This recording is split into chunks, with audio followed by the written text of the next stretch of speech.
ইউপিডিএফের অস্ত্রধারী যারা আছেন, সন্ত্রাসী যারা রয়েছেন, আপনাদেরকে আমি লাস্ট ওয়ার্নিং দিতে চাই যে এনাফ ইজ এনাফ, অনেক হয়েছে। আপনাদেরকে আমরা অনেক ছাড় দিয়েছি, বাট আমি এতটুকু এনশিওর করতে পারি যতদিন আমরা এখানে আছি পার্বত্য চট্টগ্রামে আমাদের রাঙামাটি রিজন থেকে আমরা এনশিওর করব যে আপনারা এই দেশ থেকে আপনাদেরকে বিতাড়িত হতে হবে। আপনারা আপনাদের যাদের মদদে আপনারা কাজ করছেন আপনারা ওই দেশেই চলে যেতে হবে আপনাদের, আমি এতটুকু নিশ্চিত করতে পারি। বাংলাদেশের সংস্কৃতির একটা সুন্দর দিক রয়েছে যে আমরা সবাই শান্তিপূর্ণভাবে সবাই সহ অবস্থান করতে পছন্দ করি, সকল জাত, সকল ধর্ম, সকল বর্ণের সবাই, আমাদের মধ্যে কোনো ভেদাভেদ নেই। বাট সমস্যাটা হচ্ছে কিছু কুচক্রী মহল সবসময় আমাদের মধ্যে বিভেদ সৃষ্টি করার চেষ্টা করে। এই যে অতি সম্প্রতি আপনারা দেখতে পেয়েছেন যে খাগড়াছড়িতে যেটা হয়েছে, গুইমারাতে যেটা হয়েছে, এটা আমাদের মধ্যে বিশ্বাসের মধ্যে ফাটল তৈরি করতে পেরেছিল।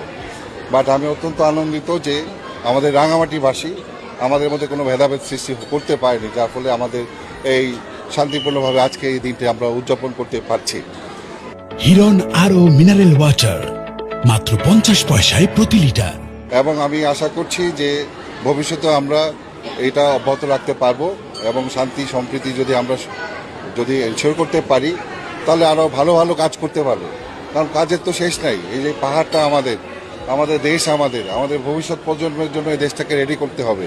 আমরা যদি শান্তি শৃঙ্খলা ঠিক মতো যদি এখানে থাকে তাহলে আলটিমেটলি আমরা ভবিষ্যৎ প্রজন্মের জন্য অনেক উন্নয়নমূলক কাজ করতে পারবো, অর্থনৈতিক কর্মকাণ্ড পরিচালনা করতে পারবো, ভালো শিক্ষার ব্যবস্থা করতে পারবো, যেন পাহাড়ের মানুষের জীবনযাত্রার মান উন্নতি হয়।